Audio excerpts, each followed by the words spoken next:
Very good morning, dear students. Today in this class, we will do our map work, and in this class, we will do different maps. Okay, so first of all, let me clear you where you have to do this work. Okay, because again, many of you will ask, ma'am, where to do. So for this, you have options. Okay, you find which one better, you can opt that option. Okay, so first option is, if you are having map, okay, then you do that map work in it and paste that in your SST notebook. Okay, first of all, on that map you do your map work and then paste it in your SST notebook. This is the first option.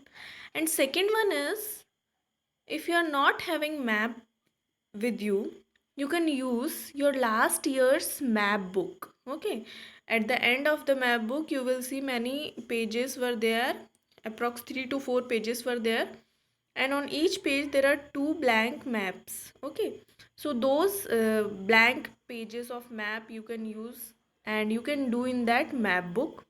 Either you keep there only, or you can tear that and that map you can paste in your SST notebook. This is the second option. If there will be no problem if you will keep that work in your map book with proper date and heading. Okay, next thing is, third option is, if you are good at tracing and all. Okay, if you are not having map book, if you are not having your map, then either you bring that from market. Okay, or third option is, if you're good at tracing, you can trace the map of India, and in that you can do your map work in your SST notebook only. Okay, so these are the three options to you. So let's start. The first thing is that the first the map work is major types of soil.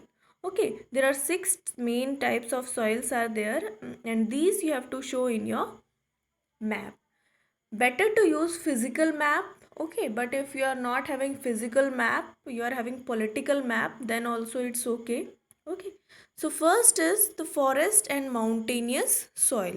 So this green, dark green portion you are seeing here is showing the areas where forest or mountainous soil is found. The nearby area here near the Bhutan also you can see this type of soil.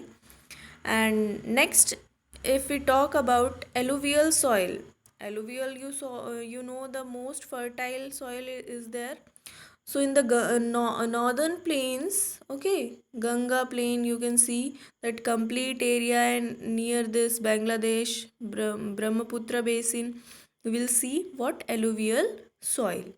Next, if we talk about red and yellow soil, so southern part of India is also having this red and yellow soil. Other than this, the Jharkhand part, Chhattisgarh part also is having this, some part of Madhya Pradesh and Uttar Pradesh also, this red and yellow soil.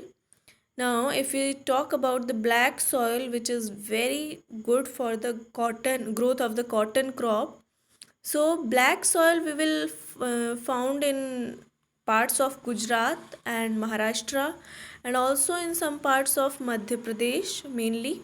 Okay. Then when we talk about laterite soil, then laterite soil is there in small parts. It is in some parts of Odisha if we see, then some parts of western Rajasthan also.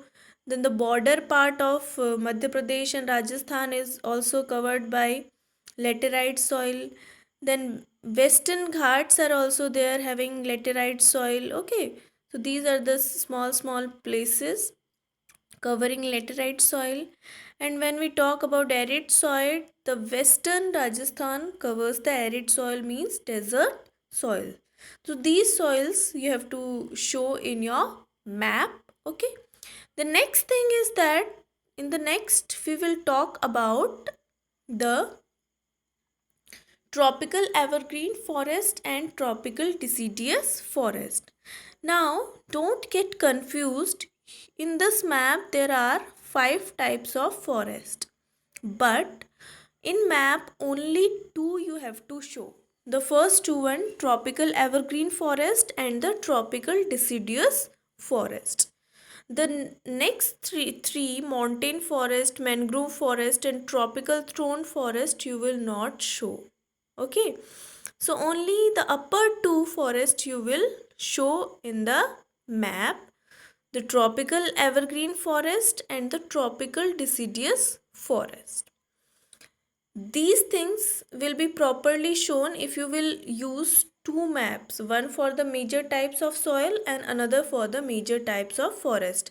Like if we talk about the tropical evergreen forest, you can see the northeastern part of India covered by dark green color covers the evergreen forest. Then we talk about the western ghats and some parts of the eastern ghats. Okay, this complete area is also covered by the evergreen forest. And you know which are evergreen forest? The forest which do not shed their leaves at a particular fixed time, and hence they look green all over the year. Now, next one is tropical deciduous forest. If we talk about tropical deciduous forest, you see the maximum part of our country is covered by tropical deciduous forest. Okay, you see the middle part or the part of Uttar Pradesh, Bihar, Maharashtra, also some part of Maharashtra also. Then you will see the southern part of India and Chhattisgarh, Jharkhand part, all this area. Okay, you will see what? Tropical deciduous forest. So only these two types of forest you have to show in map. Okay, so we have discussed what? The tropical evergreen forest and the tropical deciduous forest and the major types of soil.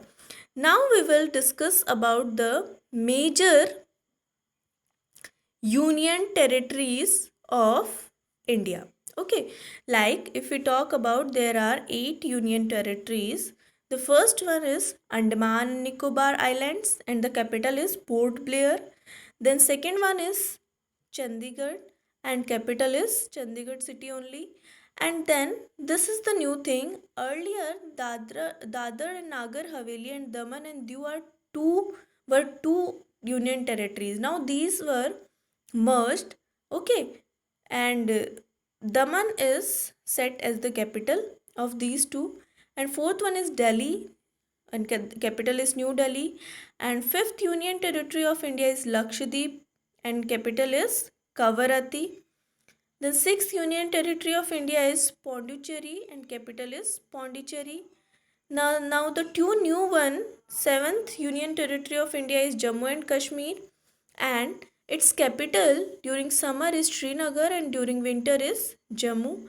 And the last, Ladakh is the union territory of India and the capital is Leh. Okay, now we will talk about the Indian states and their capital. These all things you have to show in another map. Okay, you will show Indian states and their capital. And if you feel congested, then on the fourth map you can show the union territories, okay, with their capital. So Andhra Pradesh, the state and the capital is Amravati. Then Arunachal Pradesh is the states and its capital is Itanagar. Then Assam, capital is Dispur. And fourth one is Bihar and capital is Patna. Then Chhattisgarh is there and its capital is Naya Raipur. Then Goa is there and capital is Panaji. Then Gujarat is the state and its capital is Gandhinagar. And the capital of Haryana is Chandigarh. Then Himachal Pradesh having capital Shimla. Then Jharkhand, capital of Jharkhand is Ranchi. After it, Karnataka, and its capital is Bengaluru. Earlier it was known as Bangalore. Then Kerala, capital is Thiruvananthapuram. Then Madhya Pradesh, capital is Bhopal. Then Maharashtra, capital is Mumbai. Then Manipur, capital is Imphal. Then Meghalaya, capital is Shillong. After these are northeast states, okay, Manipur, Meghalaya, Mizoram, and capital of Mizoram is Aizawl. Then Nagaland also, and its capital is Kohima. Then 19th state is Odisha and capital is Bhubaneswar. After it, Punjab is there and its capital is Chandigarh. Then Rajasthan is there and its capital is Jaipur. After it, Sikkim is there, its capital is Gangtok. Then Tamil Nadu having the capital Chennai. Then Telangana is there having the capital Hyderabad. After it, Tirupura, capital is Agartala. And Uttar Pradesh, capital of Uttar Pradesh is Lucknow. Then Uttarakhand, capital is Dehradun, and during the summer, Garsan is the capital. And West Bengal, the capital is Kolkata. So these things you have to revise properly, okay? And again, these all union territories and these all in Indian states and their capital we will see now with map, okay? And I will make you understand how you have to show